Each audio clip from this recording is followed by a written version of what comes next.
আসসালামু আলাইকুম ভিউয়ার্স, আজকের আমি আসলাম আপনাদের জন্য নতুন আইটেমের একটা পিঠা রেসিপি নিয়ে। আজকের আমি সহজভাবে বাসায় শুকনো চালের গুঁড়ো দিয়ে পিঠা তৈরি করে দেখাবো। আজকের আমি গুড় দিয়ে পিঠাটা তৈরি করে দেখাবো। যদি আপনাদের কাছে এই পিঠার রেসিপিটা ভালো লাগে আমাকে কমেন্টে জানাবেন এবং আমার চ্যানেলটি সাপোর্ট করার জন্য লাইক কমেন্ট শেয়ার করে সাবস্ক্রাইব করে পাশের বেল আইকনটি ক্লিক করে দিবেন। ফেসবুক পেজ থেকে যারা দেখছেন তারা লাইক কমেন্ট শেয়ার করে আমার পেজটি ফলো করে দিবেন। এখানে একটা বাটিতে আমি চালের গুঁড়া নিয়ে নিচ্ছি, শুকনা আতপ চালের গুঁড়া। অনেকেই বলে শুকনা আতপ চালের গুঁড়ো দিয়ে সাজের পিঠা হয় না, তো আজকের আমি শুকনা দোকানের কেনা আতপ চালের গুঁড়ো দিয়ে আপনাদের পিঠা তৈরি করে দেখাবো। লবণ দিয়ে দিলাম আমি পরিমাণ মতো।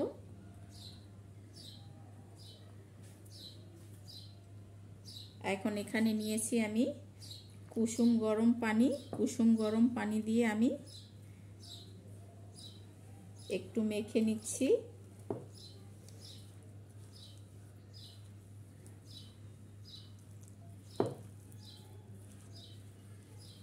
এটা যদি এইভাবে আপনারা কুসুম গরম পানি দিয়ে 10 মিনিট পর্যন্ত এইভাবে আপনারা মেখে নেন, একেবারে আমরা রুটি যেভাবে তৈরি করে খামিরটা অনেকক্ষণ ধরে আমরা হাতের ডলে ডলে মেখে নিই, ঠিক ওই রকমের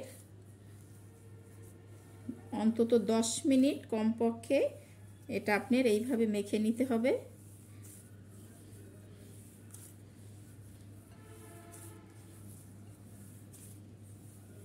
আর মনে রাখবেন ঠান্ডা পানি না, কোনো ধরনের কুসুম গরম পানি দিয়ে এটা মাখতে হবে।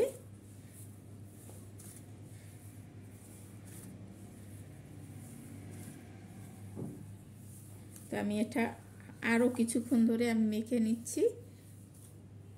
এখানে দেখেন আমি কিন্তু 10-15 মিনিট ধরে আমি এটা মেখে নিয়েছি। এখন মনে হচ্ছে যে ভেজা চালের গুঁড়ো আমি মেখে নিয়েছি। এখন এখানে আমি আখের গুড় একটু পানি দিয়ে জাল দিয়ে পাতলা করে নিয়েছি। আপনারা এখানে চাইলে আখের গুড়ের পরিবর্তে খেজুর গুঁড়ো ব্যবহার করতে পারবেন, এটাও কিন্তু কুসুম গরম। আমি এখন এই কুসুম গরম গুড়ের সাথে ভালো করে ব্যাটারটা মিক্স করে নিচ্ছি। অল্প অল্প করে দেব আর মিক্স করে নেব যতটুকু পাতলা করার প্রয়োজন।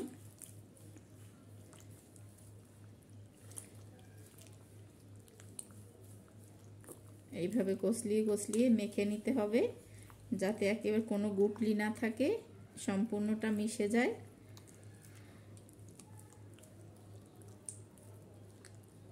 এই যে দেখেন আমি কিন্তু এতটুকু পাতলা করে মেখে নিয়েছি। হাতে উঠিয়ে জাস্ট এইভাবে দেখেন কতটুকু ঘনত্ব আমি রেখেছি। এখন এটা আমি ঢেকে 2 ঘন্টা পর্যন্ত রেস্টে রেখে দেব। এই 2 ঘন্টা রেস্টে রেখে দিলে আরও কিন্তু এই শুকনো চালের গুঁড়াটা আরও ভেজা ভেজা লাগবে। তো আমি এইভাবে 2 ঘন্টা ঢেকে রেখে দিচ্ছি। ফিরে আসছি 2 ঘন্টা পরে। এই যে দেখেন 2 ঘন্টা পর আমার ব্যাটারটা এই অবস্থায় এসেছে। এখন আমি এখানে হাফ কাপ কোরানো নারিকেল দিয়ে দিচ্ছি আর নারিকেলটাও ভালো করে মিক্স করে নিচ্ছি আমি।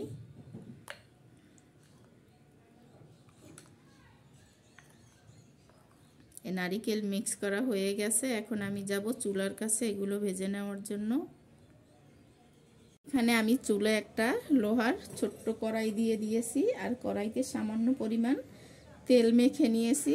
আর এখন এই ব্যাটারটা থেকে আমি কিছুটা ব্যাটার দিয়ে দিলাম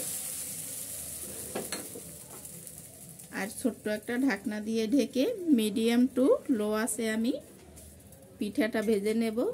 যে দেখেন আমার পিঠাটা কিন্তু হয়ে গেছে, কত সুন্দর ফুলকো ফুলকো হয়েছে। আমি এটা উঠিয়ে নিলাম আর একটা আমি দিয়ে দিচ্ছি।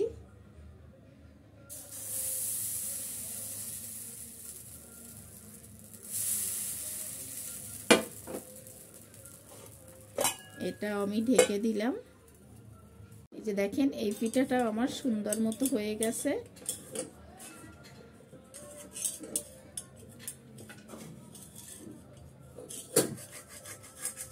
এই যে এটা আমি উঠিয়ে নিলাম আর একইভাবে আমি সবগুলো ভেজে নিচ্ছি।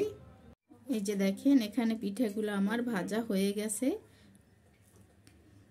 কত সুন্দর হয়েছে দেখেন। আমি একটা ভেঙে দেখাচ্ছি, ভিতরটা কত জালি জালি হয়েছে। আপনারা বাসায় এই ধরনের পিঠা তৈরি করে খেতে পারেন। আর যদি ভালো লাগে আমাকে কমেন্টে জানাবেন। আমার চ্যানেলটি সাপোর্ট করার জন্য অবশ্যই লাইক কমেন্ট শেয়ার করে সাবস্ক্রাইব করে পাশের বেল আইকনটি ক্লিক করে দিবেন। আর ফেসবুক পেজ থেকে যারা দেখছেন তারা লাইক কমেন্ট শেয়ার করে আমার পেজটি ফলো করে দিবেন।